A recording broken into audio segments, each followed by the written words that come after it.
All right, everybody. Give me 1 second here, and I think we should be good to go. Welcome to another Monday night where we're going to discuss things that are happening right now that might not be exactly what they appear as, and at the same time, we're going to say thank you to the replay crew for coming back and saying hello in the comments section so that I know you all actually come back.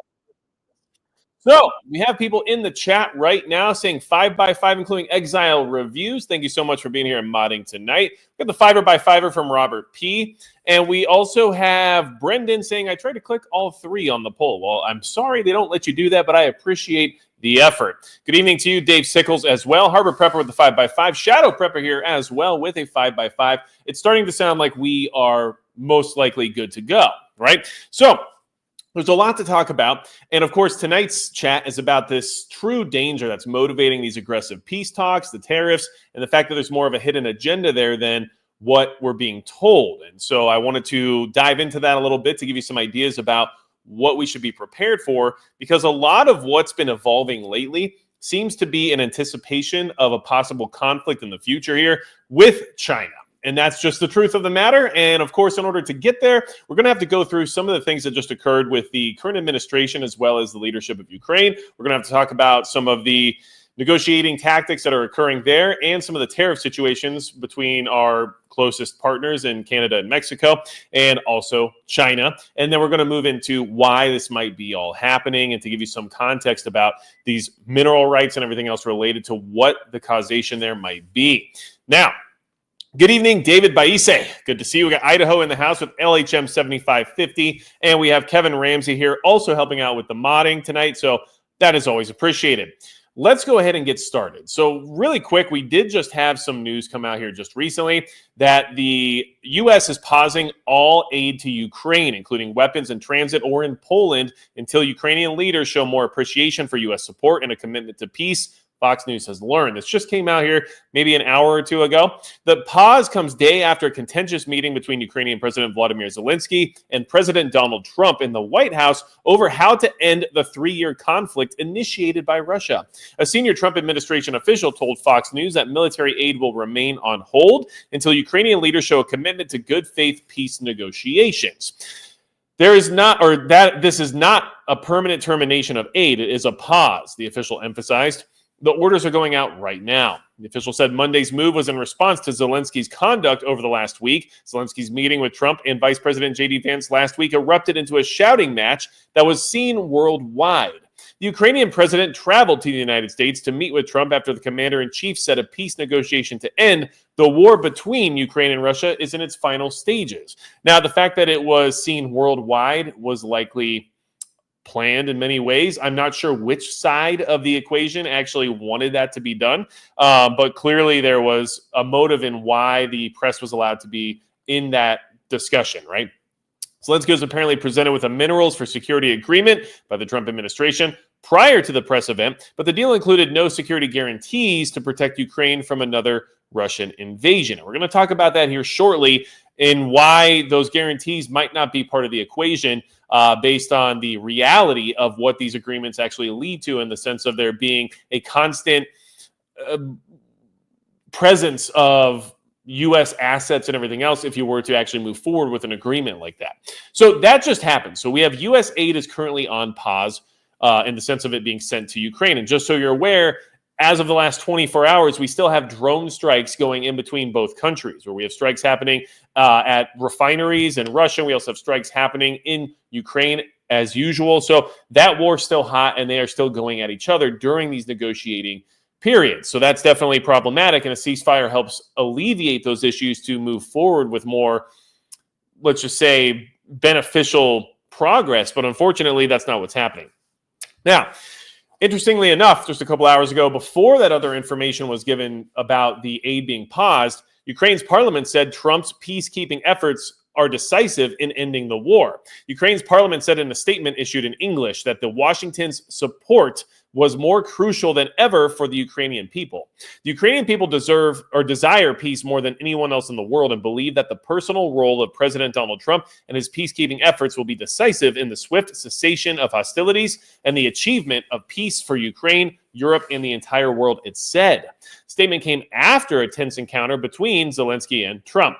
So that's an interesting development considering they left on what seemed to be bad terms, but according to the other leadership sources in Ukraine, things are looking positive, especially in the sense of them saying they need this in order to move forward. And of course, we also had this situation occur before the aid was paused, where Trump slammed Zelensky for saying the end of the war is very far away. U.S. President Donald Trump slammed Ukrainian President Vladimir Zelensky for suggesting that the end of Russia's war against Ukraine is still very, very far away. The U.S. president responded on Truth Social, writing that it was the worst statement that could have been made by Zelensky, and America will not put up with it for much longer. Hence the pause in aid being delivered to Ukraine at this point in time. It is what I was saying. This guy doesn't want there to be peace as long as he has America's backing, and Europe, in the meeting they had with Zelensky, stated flatly that they cannot do the job without the U.S., Trump wrote. So there is some reasonable thought process here to believe that maybe they don't want the war to actually end, or that the terms that they want it to end on are not realistic enough for it to be in reality. So I think that we are in a weird situation right now where we basically have people's pockets being lined throughout this process, and some of those people are required to create obstacles for this actually to end in a peaceful manner. So I think we can all agree on that. We know that the military-industrial complex is very well invested in this conflict and is making a lot of money and has been making a lot of money for quite some time. Let's keep going, okay? So we also have the fact that even after that disastrous press situation between Zelensky and Trump, that the president of Ukraine came back saying they're ready to sign the minerals deal with the United States. This is after that occurred. And this is where things are going to start making more sense in regards to having that hidden agenda and how China is the actual threat that this current administration is concerned about, and that these moves are in many ways mirroring some of China's strategy while also preparing us for our ability to separate ourselves from our dependence on them in case we ever find ourselves in a conflict. Ukrainian President Vladimir Zelensky said Sunday that he is still ready to sign a minerals deal with the United States. He made the comments to British media in London, explaining that he believed he could salvage his relationship with the U.S. President Donald Trump after their explosive meeting in the Oval Office.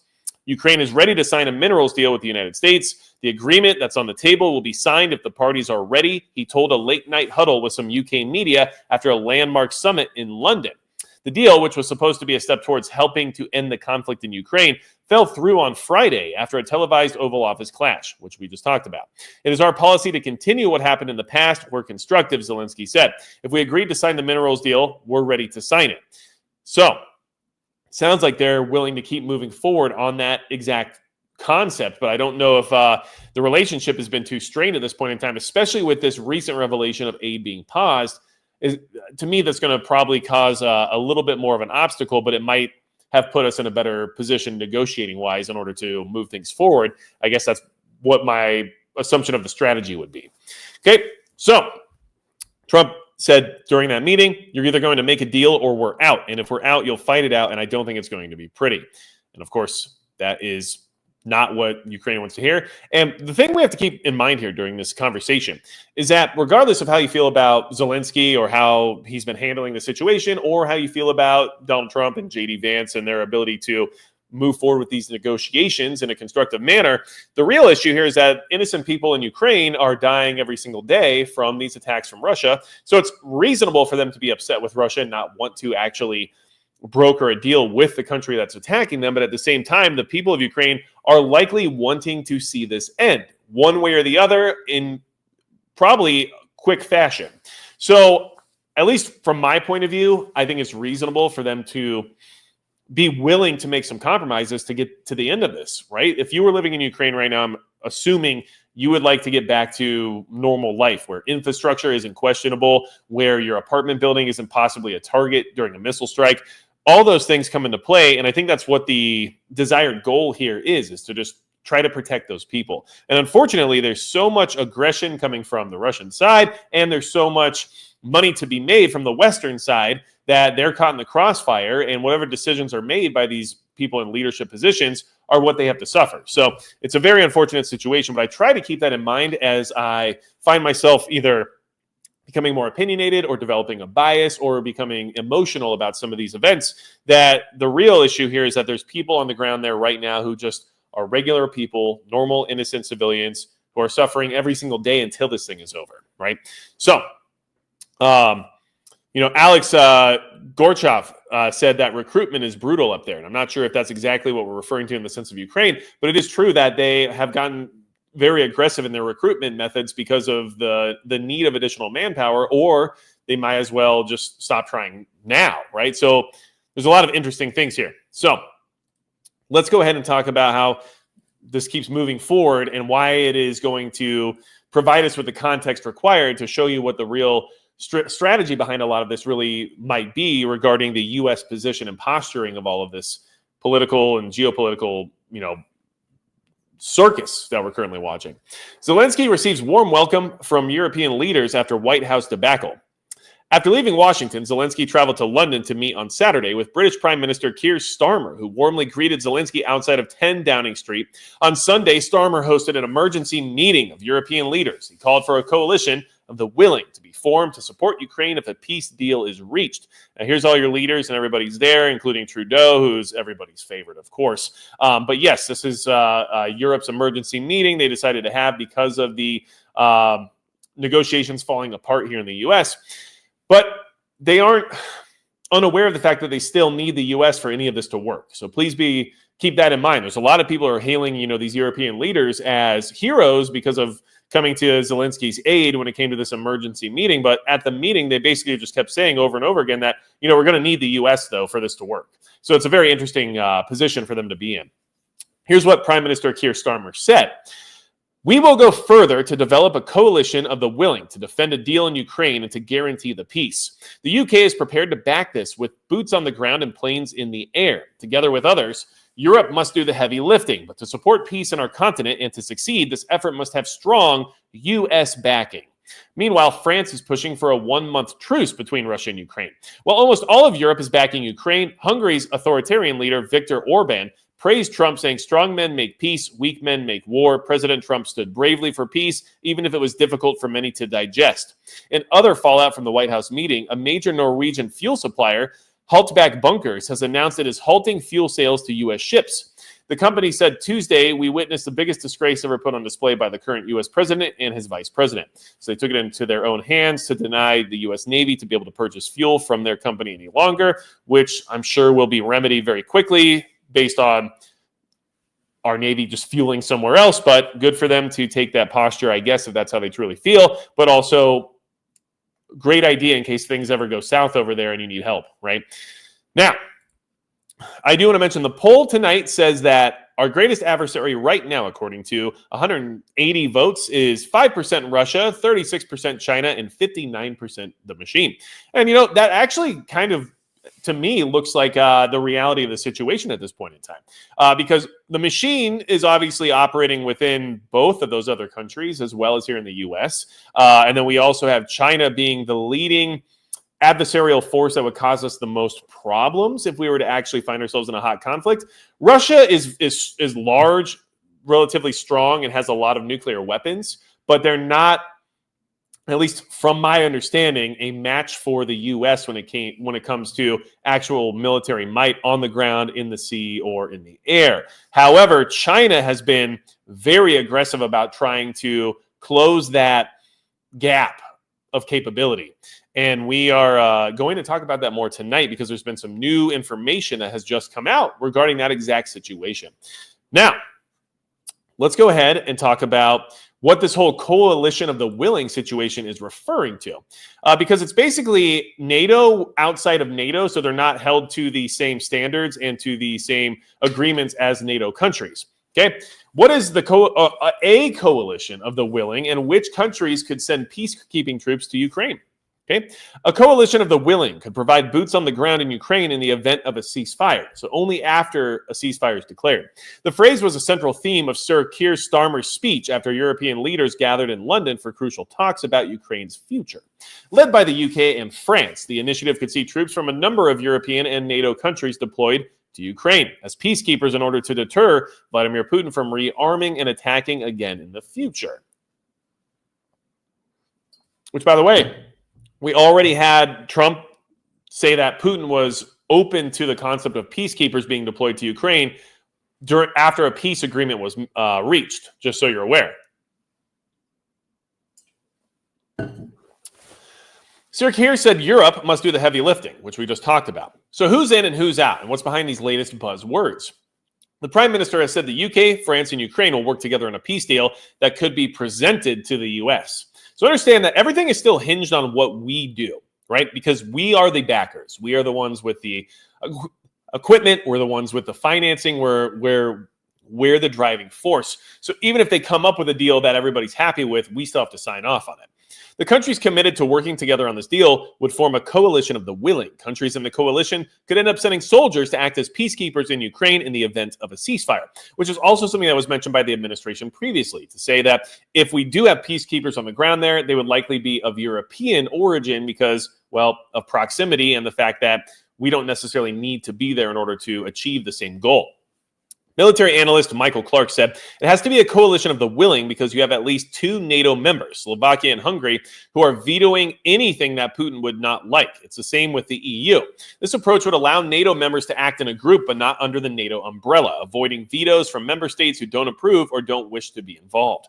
Sir Keir's choice of the term coalition of the willing is also interesting. It's perhaps intended to remind an American audience of a previous use of the same phrase, when the UK, Poland, and other countries joined the US invasion of Iraq. Russia has so far rejected the idea of any NATO or European peacekeeping force in Ukraine, which, to my knowledge, isn't true, because I believe Trump told everybody that him and Putin have had a conversation about that being a reasonable approach. So I'm not sure who's right and who's wrong here, but this article is from today. So if something changed there that I'm not aware of, let me know. But to my understanding, it has been said before that Putin was open to the concept of peacekeepers if they were able to reach a peace deal of some kind. Okay, so who's in? All right. Obviously, Britain, France, right? And the usual suspects are going to be in regarding this peacekeeping mission and the coalition of the willing. But I think more interestingly is who's out. Okay. Professor Clark said Poland, Spain, and Germany are not expected to send troops as peacekeepers for different reasons. Poland has one of the strongest militaries in Europe and aims to spend 4.7% of its GDP on defense this year, well above the NATO target. And Poland seems to be kind of on its own spectrum when it comes to their approach to sovereignty and their borders, as well as their ability to actually fund their own military. So I think Poland is starting to show itself as being a little bit outside of the norm when it comes to the EU and all of the other NATO countries there within. Okay. But it also has a long border with Ukraine and Belarus and is concerned about its own security, which is why they wouldn't want their people over in Ukraine when they have their own problems perceivably right there. Okay. Now, here's one of the more interesting ones. Let's see here. I'm trying to find it here really quick. Aha. As the biggest economy in Europe, Germany is a crucial part of any united response to the Ukraine war, but a new government has not yet been formed after last month's elections. Outgoing Chancellor Olaf Scholz has previously ruled out sending German troops to Ukraine as peacekeepers. While his government has provided substantial support to Ukraine since the full-scale invasion, he has been seen by some as hesitant, for example, resisting calls to send the vaunted Taurus missiles to Kiev. Friedrich Merz, who is expected to replace him as chancellor once the new government is in place, has taken a harder line, including on pledging Taurus missiles, so it remains to be seen if his attitude on deploying troops will also deviate from his predecessor. And yes, that's true. They have agreed to deploy Taurus missiles over to Ukraine from Germany, which does escalate things to a certain degree. Not to mention Germany's relationship with Russia historically creates kind of a scenario that would most likely escalate hostilities faster than if another country was to be involved, right? Just based on historical context. So there's still a very love-hate relationship there between the two countries, and a lot of history that I would consider to be negative. So I could see why maybe keeping German troops out of Ukraine for a peacekeeping mission would be a good idea, because when it comes to peacekeeping, one of the better ways to maintain peace is to not create any unnecessary escalations by default. So let's see here. We also have great people in the chat tonight. I just want to mention we got Chris Hollingsworth. Awesome to see you. We have Kevin Brown here as well. Poland has a good idea of what borders are, and it does seem to be that way. Okay. Now, Tristan Davis says the sad part is that Russia's values more closely align with the U.S. than Europe's. And there may be some truth to that, but of course they're not quite the same when it comes to a lot of Western values and things of that nature.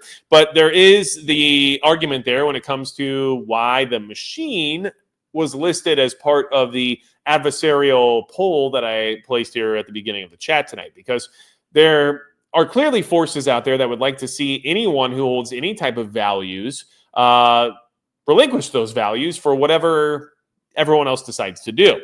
So regardless of the values shared or not, values in general are being attacked and being dismantled in the name of propagation, I would assume. Gen X Gemini, good to see you. So now let's go ahead and talk about a little bit of these tariff situations that are going to start. Now, there's still more to this, trust me. But we're starting here so we can build this narrative as to why the true danger is, well, China, and why we're actually trying to basically posture ourselves to be able to deal with them here in the future, and how all of this seems to be a big part of that strategy. U.S. tariffs on Canada and Mexico will go ahead on Tuesday, says Commerce Chief. That's tomorrow. U.S. tariffs against Canada and Mexico will go ahead on Tuesday, but their level will be decided by Donald Trump, the U.S. Commerce Secretary has said.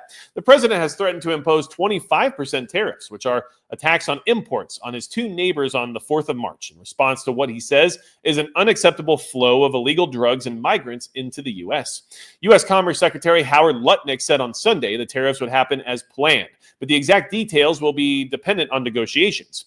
A 10% tariff on Chinese imports is also expected to be implemented in response to U.S. accusations that Beijing is not doing enough to stop the flow of fentanyl into the U.S. In fact, they're behind it, but that's for a different discussion. This means that if brought into effect, Chinese exports to the U.S. will face a levy of at least 20% following a 10% tariff that took effect a month ago. Chinese state media claims leaders in Beijing have prepared a series of countermeasures to happen on the same day, raising the prospect of an all-out trade war between the world's top two economies. China's state-run Global Times newspaper said the countermeasures would probably target U.S. agricultural and food products. Analysts believe Beijing still hopes to avoid an all-out trade war and negotiate a truce with the Trump administration, but so far there has been no sign of a deal between the two economic giants. So, first off, the tariff thing, I understand, is an economic driver. I also understand that it's potentially a way for us to increase tax cuts and actually remove the requirement of things like the income tax possibly in the future. But I also think that these tariffs are a way for us to start generating the money required to not only pay down debt, but to start filling a war chest. And of course, using tariffs against your greatest adversary, at least when it comes to a foreign country rather than a global entity, is to take the money that they would usually be earning for yourself and put it into a war coffer. Now, of course, they're going to have countermeasures in place. They're going to try to contradict these tariffs. They're going to do their best to recuperate any losses. So that has yet to be seen as being a successful strategy or not. But regardless, it is something that you could see as being at the minimum, secondary benefit of these strategies. Because by taking that additional money and using it to bolster the economy, you also increase your ability to respond militarily to anything in the future while also hurting the economy of the country you're most concerned about. So why am I saying this and why am I bringing that up? Because there's a lot of evidence pointing towards that, especially regarding the current Ukraine deal surrounding itself around mineral rights.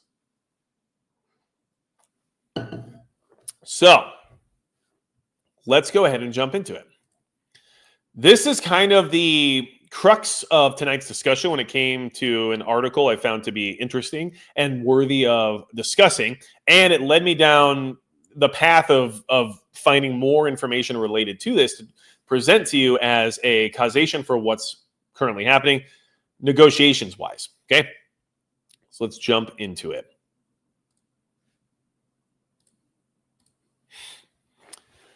Could Ukraine minerals deal help U.S. escape China's chokehold? Interesting. Let's find out why they would even title something this.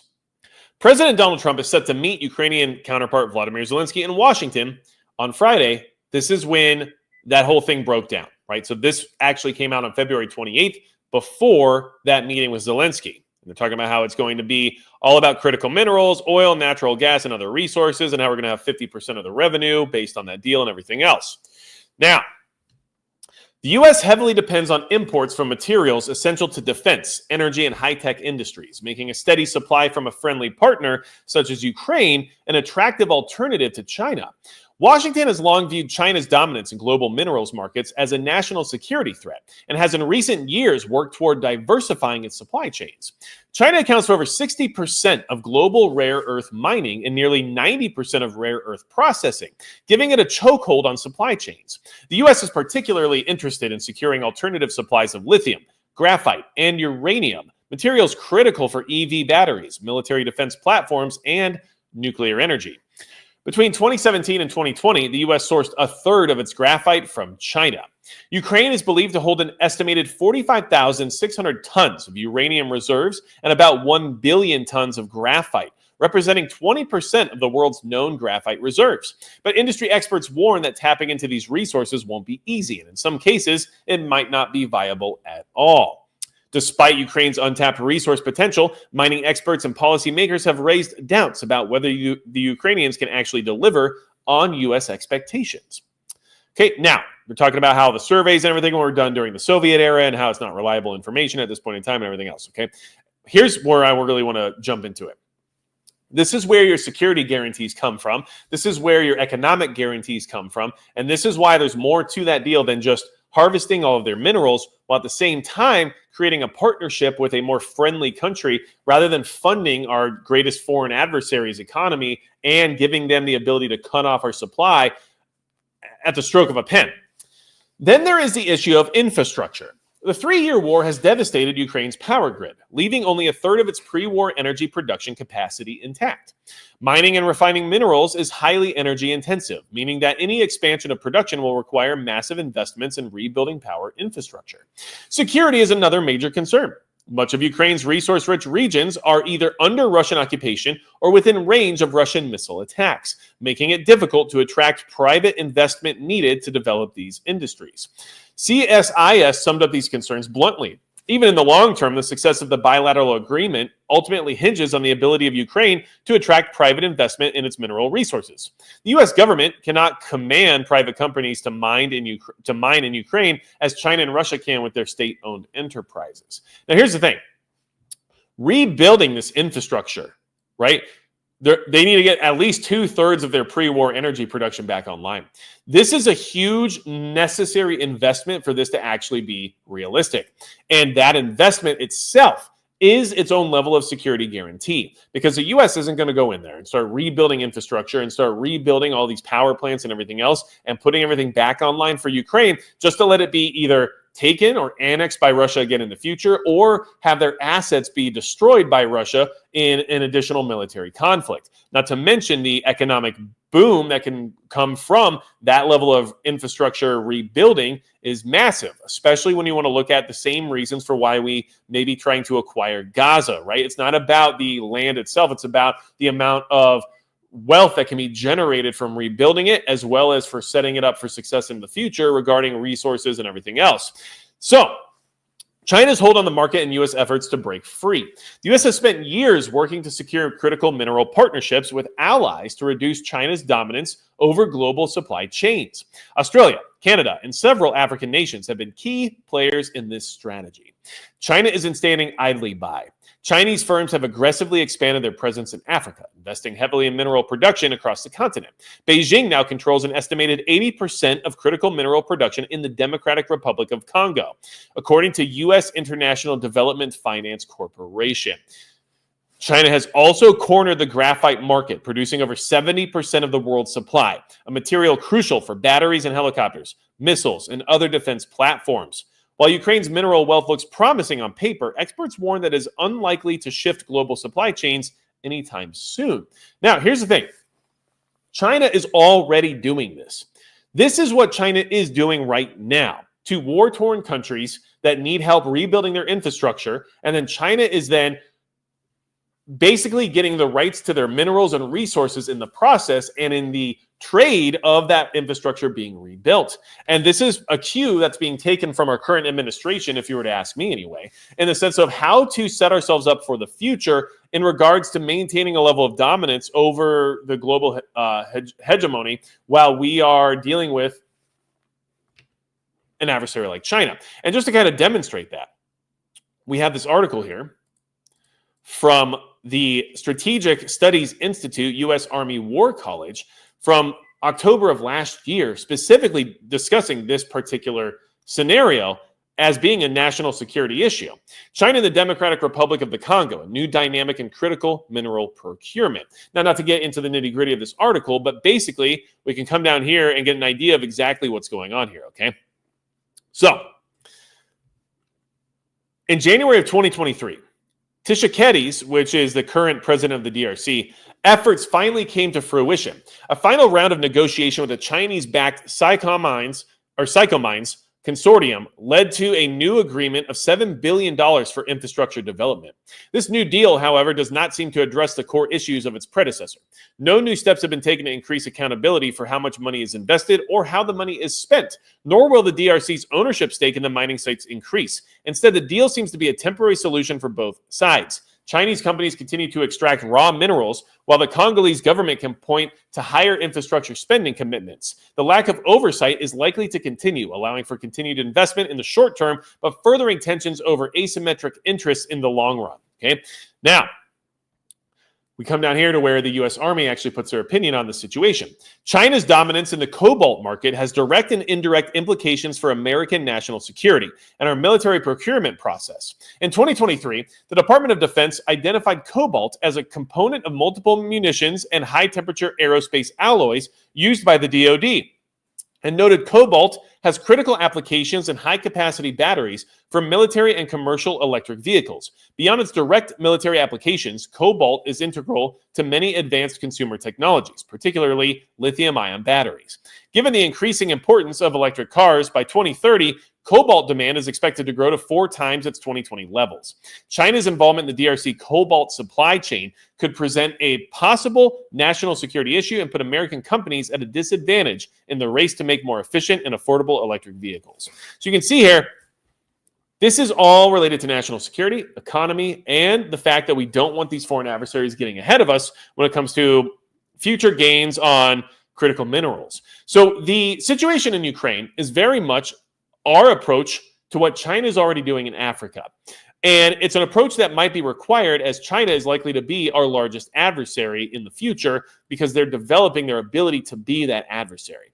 Now, here's some additional information that I want to discuss before I go into exactly what China's been up to over this very short period of time where they are further developing their military and they are trying to enforce readiness by the spring. Let's see here. I also have some great people in the chat. David Hicks, so cobalt might be a great investment in bars to look into also. Well, you know, that is something that you have to decide for yourself, but obviously there's a lot of information surrounding the idea that cobalt will be sought after in the future. Northern Girl Hobbies, thank you so much for being here and modding tonight. Always appreciate you. Let's go ahead and talk about, well, something that happened last year as well regarding our weapons stockpile. This is another reason why these peace negotiations are becoming more aggressive, because without a stop to the stream of weaponry and munitions being delivered to Ukraine on a regular basis, we will never catch up enough to be able to deal with China in a military scenario. So, U.S. support for Ukraine and Israel is eating into weapons stockpiles, Indo-Pacific commander says. And yes, Israel is also at fault for this situation. The wars in Ukraine and the Middle East are eating away at critical U.S. weapons stockpiles and could hamper the military's ability to respond to China should a conflict arise in the Indo-Pacific, the top U.S. commander for that region said Tuesday. Head of U.S. Indo-Pacific Command Admiral Samuel Paparo cautioned Tuesday that the U.S. providing or selling billions of dollars worth of air defenses to both Ukraine and Israel is now impeding his ability to respond in the Indo-Pacific, such as if China invades Taiwan. Up to this year, where most of the employment of weapons were really artillery pieces and short-range weapons, I had said not at all when asked if the conflicts were hampering U.S. ability to respond to threats in the Indo-Pacific. It's now eating into stocks, and to say otherwise would be dishonest, he told an audience at the Brookings Institution in Washington. China has ramped up its military pressure against Taiwan, including a massive military exercise that involved 125 warplanes in October, and has said annexing Taiwan is a historical inevitability. Okay, so that's just from last year. That's people within our military telling us that we are running short on supplies, and we would not be in a good situation right now if we suddenly had to have a war with China. And for anybody who's new here, just so you know, I try to go through information that we received over the last week. And of course, we go back into history to build context in order to give you some more information regarding why I have the opinions I have. And at the same time, if you are new here and you're enjoying this conversation, make sure you hit the like button and you hit the subscribe button so you'll actually be notified of these live streams here in the future, which I would greatly appreciate. It's the easiest way to support the channel. Now, China just made an announcement that makes this push for peace negotiations and mineral rights negotiations in the sense of trying to diversify our ability to acquire critical components make a little more sense, okay? China's military announces it is prioritizing combat readiness by April 1st. This story is from today. China's People's Liberation Army said it is prioritizing combat readiness and announces several changes effective April 1st. The State Council Information Office posted a release on the People's Republic of China website, stating the rules aim to transform the military into world-class armed forces. The revisions to the regulations prioritize combat readiness as the foremost duty, with a fundamental orientation of preparing for and engaging in warfare, the release added. On February 17th, China's foreign ministry responded to the United States, removing a line from a U.S. State Department fact sheet opposing independence for Taiwan.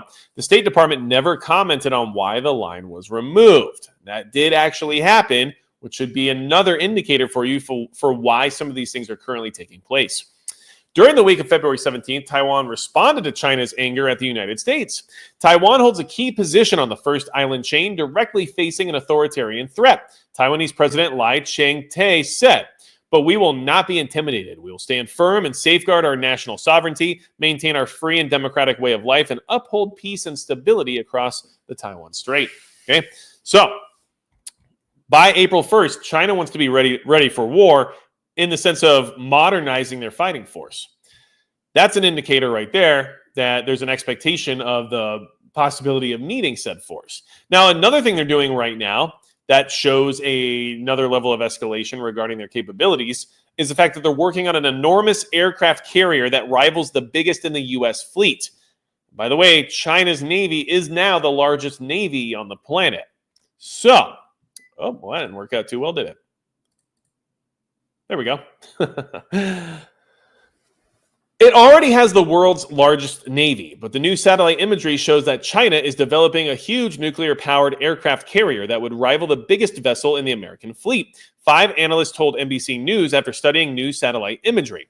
The images of China's Dalian shipbuilding facility in northeast China suggest that the new ship will allow fighter jets to be launched from 4 parts of the flight deck, leading analysts to conclude that the images suggest a new ship design, unlike anything now in the Chinese fleet.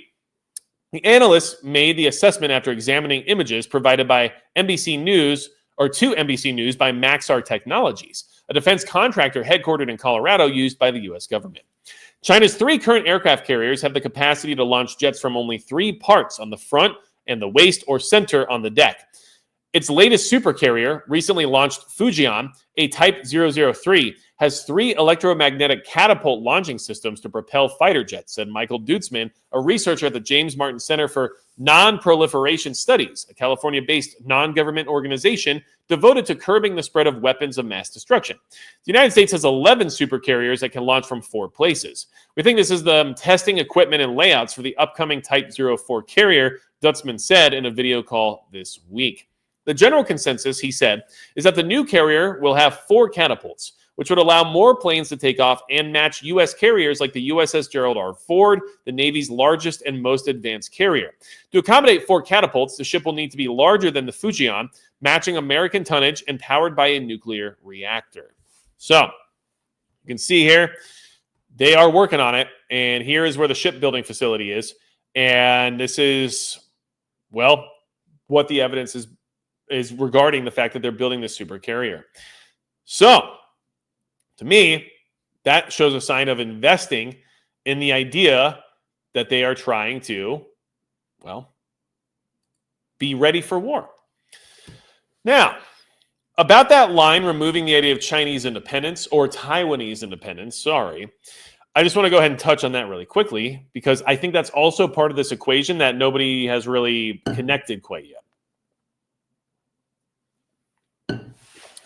If we can get the critical mineral components and we can get money for our war coffers and we can get a peace negotiation signed between Ukraine and Russia, that opens up our capability of dealing with the China-Taiwan scenario.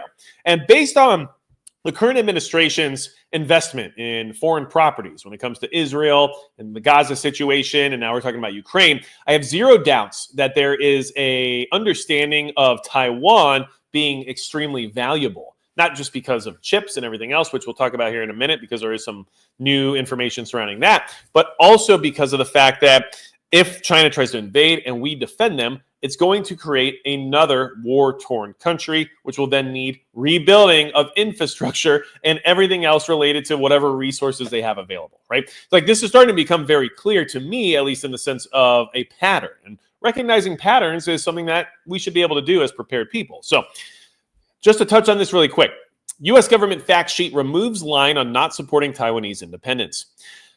United States Relations fact sheet published on the U.S. State Department website has recently updated its contents to remove a line indicating Washington's long-held stance of not supporting Taiwanese independence. The fact sheet, produced by the department's Bureau of East Asian and Pacific Affairs, previously stated that the U.S. opposes any unilateral changes to the status quo from either side. We do not support Taiwan independence, and we expect cross-strait differences to be resolved by peaceful means. However, in the updated version published on February 13th, the line stating the U.S. does not support Taiwan's independence had been removed. So, the updated paragraph now reads, we oppose any unilateral changes to the status quo from either side. We expect cross-strait differences to be resolved by peaceful means, free from coercion, in a manner acceptable to the people on both sides of the strait. It's a much different approach now, isn't it? So, we're building here. We're cooking, all right? You got to let me get through the process, okay? So I want to go ahead and jump in here really quick to some of the great people in the chat. We have Scotty Combs here. Good to see you. We also have, let's see. Trying to jump in. Yeah, didn't that China aircraft carrier have a big crack on flight deck a few years ago? I believe so, but I think that's a different carrier than what the one is that we're currently discussing. Alex Gorchkov says, dominance creates issues, and I agree. It certainly does. It certainly does. What's up, Robert Larson? Good to see you. JC says, crazy times. I agree. Now, don't forget, we also have more posturing in Central America regarding China specifically. That's why I really think that this is the true driving force and the true danger that's pushing these negotiations to be so aggressive and pushing these tariffs to be so aggressive. And everything has to happen quickly or else we will not be ready to deal with a Chinese threat if it comes online. And it could come online at any moment because the Taiwan situation is something that I think we will personally, as a country, try to prevent from occurring. And China has said that it will occur no matter what. So this is where we're at, and this is why I wanted to bring this to your attention, because once you start considering this idea and applying it to the way that these peace negotiations are going and the tariffs and all the talk of Gaza and everything else, right, it all starts to make a lot more sense for why we're taking the approach that we're currently taking. During a visit to Panama, U.S. Secretary of State Marco Rubio warned that Panama must reduce what President Trump perceives as Chinese influence over the Panama Canal, or face the possibility of the United States retaking the canal. Rubio visited the country and toured the canal zone during his first official trip as a top U.S. diplomat at the beginning of February. The visit comes following Trump's repeated demands that the United States retake control of the Panama Canal, which would violate Panama's sovereignty. These demands, alongside Trump's comments about making Canada the 51st state and purchasing Greenland, are reflective of the Trump administration's combative foreign policy approach and imperial ambitions, with friendly countries serving as some of their primary targets. The Panama Canal, which connects the Atlantic and Pacific Oceans, is essential in facilitating hundreds of billions of dollars of trade each year. According to the Council on Foreign Relations, about 5 to 6% of global trade passes through the critical waterway each year, and the U.S. is the canal's biggest user. The canal was owned and operated by the United States until former President Carter negotiated the Tariffs-Carter treaties in 1977, amidst calls for sovereignty, which established joint U.S.-Panama control over the canal zone until 1999. The canal is now under the control of the Panama Canal Authority, an autonomous government agency of Panama. In a news conference in December of 2024, Trump referred to the treaty as a terrible thing to do. Trump has also claimed that China secretly runs the canal and that Panama has been charging the U.S. exorbitant rates for use of the canal. Following these claims, Panama's president, Jose Raul Mulino, released a statement saying, "As president, I want to express precisely that every square meter of the Panama Canal and its adjacent area belong to Panama and will continue to be. The sovereignty and independence of our country are not negotiable." He added, Riquarte Vasquez Morales, the administrator of the Panama Canal Authority, told the Wall Street Journal in December that claims of Chinese influence over the canal were unfounded, and that the U.S. was not being charged at a higher rate, saying we cannot discriminate for the Chinese or the Americans or anyone else. This will violate the neutrality treaty, international law, and it will lead to chaos. Now, under the treaty, the United States can act if there is a military threat to the canal's neutrality. However, it cannot simply unilaterally retake ownership of the canal zone. In an interview before his trip to Panama, Rubio said, "The president's been pretty clear. He wants to administer the canal again. Obviously, the Panamanians are not big fans of that idea. That message has been brought very clear." Okay. During the meeting, around 200 protesters marched in the Capitol, shouting Marco Rubio out of Panama. Long live national sovereignty and one territory, one flag, with some burning a banner with images of Trump and Rubio after being stopped by riot police at the presidential palace. In the meeting, Rubio told Molino that Trump believed Chinese presence in the canal zone may be a violation of neutrality in the treaty. The State Department said in a summary of the meeting, Secretary Rubio made clear that this status quo is unacceptable and that absent immediate changes, it would require the United States to take measures necessary to protect its rights under the treaty. Remember, under the treaty, the United States can act if there is a military threat to the canal's neutrality. So, the pieces are being put into place right now for us to act on the canal in defiance of China, really. Yes, Panama would be upset. Whatever. China is why we would be doing that. And China obviously likely has influence regarding the canal. Don't forget that President Trump was president of the United States. I'm sure he has access to information that would lead him to believe such things were occurring. It's not like he just, doesn't have any access to good intelligence, right? So these are all things that are pointing us in that direction. Now, what does Rubio think about Taiwan regarding China? U.S. still opposes forced coercive changes to Taiwan's status, Rubio says. Now, this is a little bit different than what Trump even said, because he was mentioning things about Taiwan, but not necessarily talking about going to their defense. Rubio is actually saying that now. And this is an article from February 27th, by the way. Okay. U.S. Secretary of State Marco Rubio on Wednesday reaffirmed Washington's opposition to attempts to alter Taiwan's status through force or coercion. The pledge comes amid growing concerns about the military threat China poses to the democratically ruled island and worries that Taiwan may be sidelined as Washington looks to make deals with Beijing. In an interview with Fox News, Rubio said the best way to prevent a conflict in the Taiwan Strait is to have a strong U.S. military capability, adding that the United States needs to be present in the Indo-Pacific to deal with China. We have a long-standing position on Taiwan that we're not going to abandon, and that is we are against any forced, compelled, coercive change in the status of Taiwan.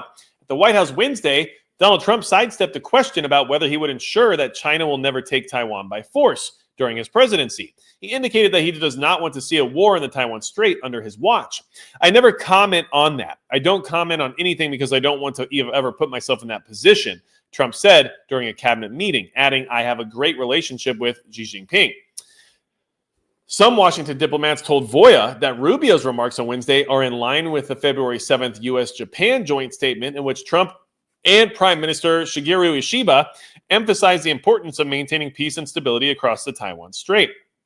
During their first official meeting at the White House, the leaders declared in a statement that their countries opposed any attempts to unilaterally change the status quo by force or coercion. Okay? So, the potential end of the war in Ukraine. Hold on, what? Let's do that again. The potential end of the war in Ukraine is one factor that could have an impact on Taiwan and the U.S. presence in the Indo-Pacific region, although not all analysts agree.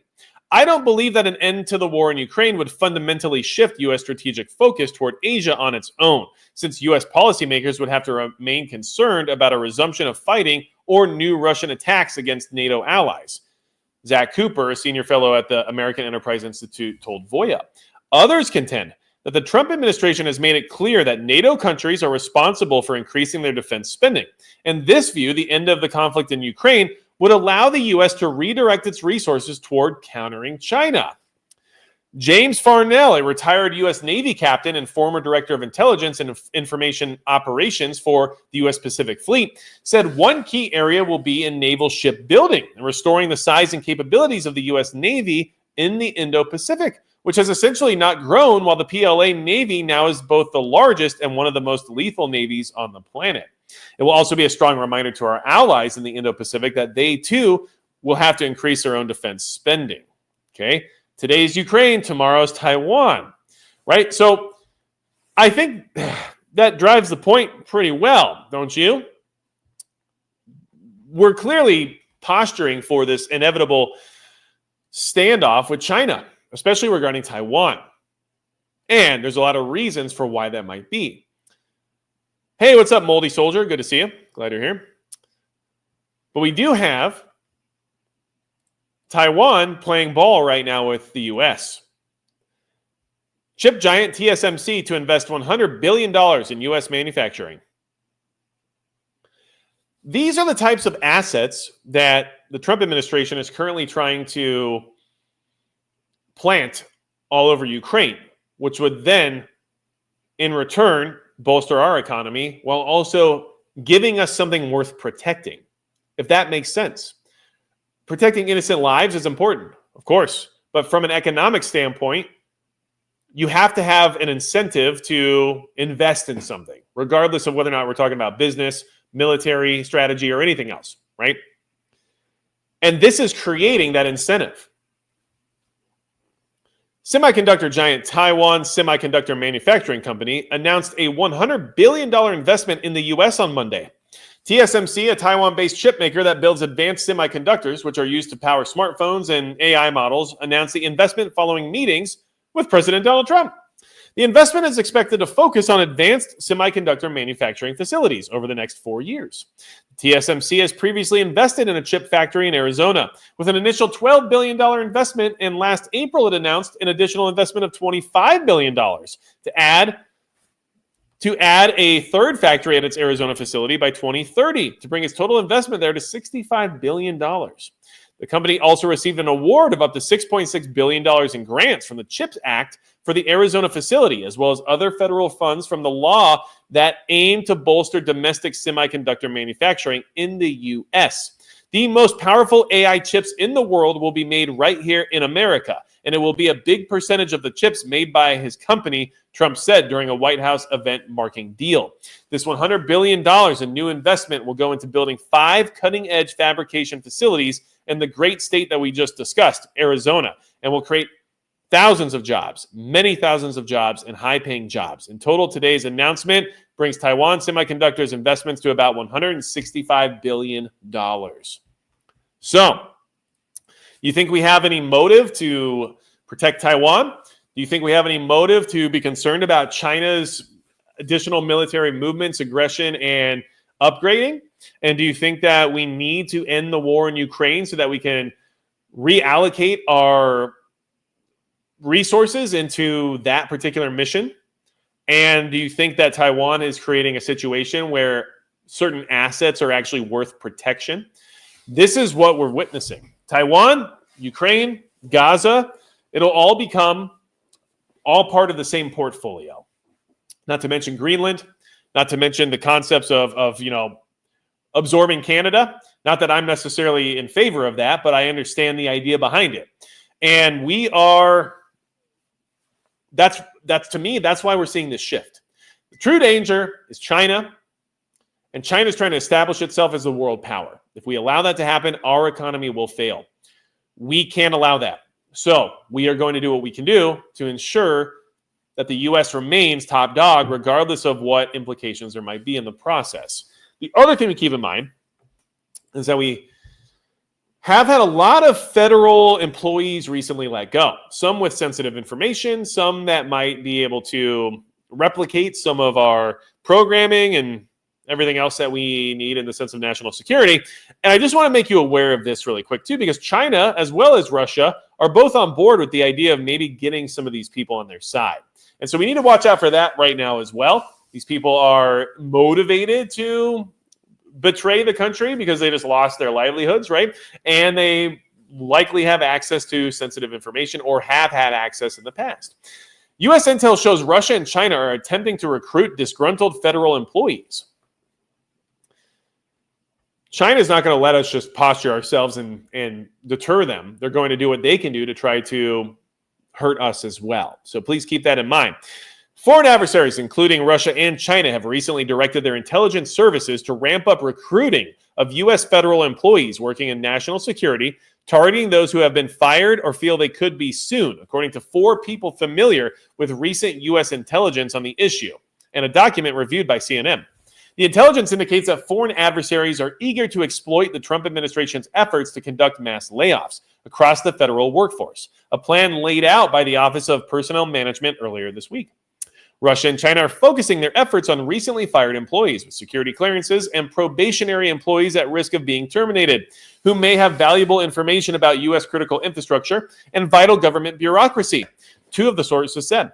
At least 2 countries have already set up recruitment websites and begun aggressively targeting federal employees on LinkedIn, 2 of the sources said. A document produced by the Naval Criminal Investigation or Investigative Service said the intelligence community assessed with high confidence that foreign adversaries were trying to recruit federal employees and capitalize on the Trump administration's plans for mass layoffs, according to a party-redacted copy reviewed by CNN. It added that foreign intelligence officers were being directed to look for potential sources on LinkedIn, TikTok, RedNote, and Reddit. At least one foreign intelligence officer directed an asset to create a company profile on LinkedIn and post a job advertisement and to actively pursue federal employees who indicate they are open to work, the NCIS document says. So, the other consideration here that I want you to make is that this could easily be a sting operation. These people who would be willing to betray our country because they're mad about losing their job are enemies of the state. And it's just the truth. People lose their job in the private sector every single day. I can totally understand and be empathetic about the fact that somebody be upset by losing their livelihood and feel betrayed by, their years of service or whatever it might be. But people lose their jobs every single day. It's not something that's worthy of committing treason. So please bear in mind that this could literally be our own government creating a list of people who would be willing to betray us in anticipation of a possible wartime environment. If that happens, we need to know exactly who is on our side and who is not. So would our foreign adversaries do this? Of course, and they probably are. But don't be surprised if our people are actually monitoring it all and letting it happen because they want to know who was recently let go that is willing to betray their country. And that gives us a lot of information moving forward, especially related to who they might associate with within the government that still has a job that might also need to be monitored, right? These are all things that are happening all at once. And I wanted to bring this to your attention tonight, okay? We are in interesting times. Things are developing quickly. Things are moving fast. And there's a lot to pay attention to. And listen, I understand that this conversation, true danger motivating aggressive peace negotiations and tariffs, isn't as exciting as red alert, World War III starts tomorrow, we're all going to die. So I am doing the best I can to give you good information and not feel the need to package it in a way that doesn't provide you with context as to what it is that I'll be discussing. But at the same time, I can see that there's a lack of interest. And so for all of you that are here, I appreciate you all. I really 100% do. And for the replay crew, I really appreciate you also, because you guys actually care about information that might not be exciting and might not be explosive, but is important and is actually providing you with some ideas about what's actually occurring rather than just regurgitating what everyone else is talking about. And that's my goal. And that's what I try to put together. And I put a lot of time and effort into getting an hour-long live stream together that has relevant information that moves forward based on one or two different topics. And I hope that you guys find it valuable as well.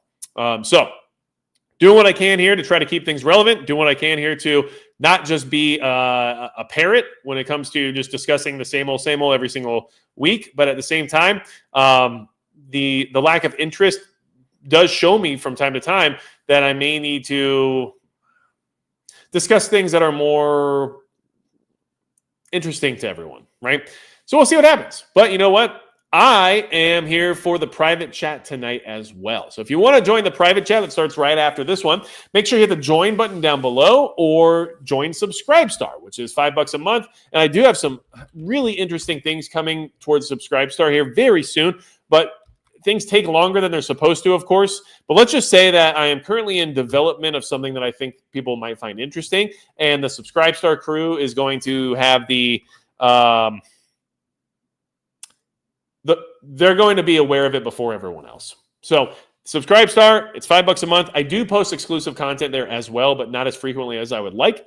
I'm working on that, but I was hoping to have this new information available sooner. It's not quite there yet, but we're getting there. And of course, if you hit the join button down below and become a channel member, you'll have access to the private live stream. And it's just a hangout. I don't hide relevant information behind a paywall, but I do want to say thank you to those who have decided to financially support me directly.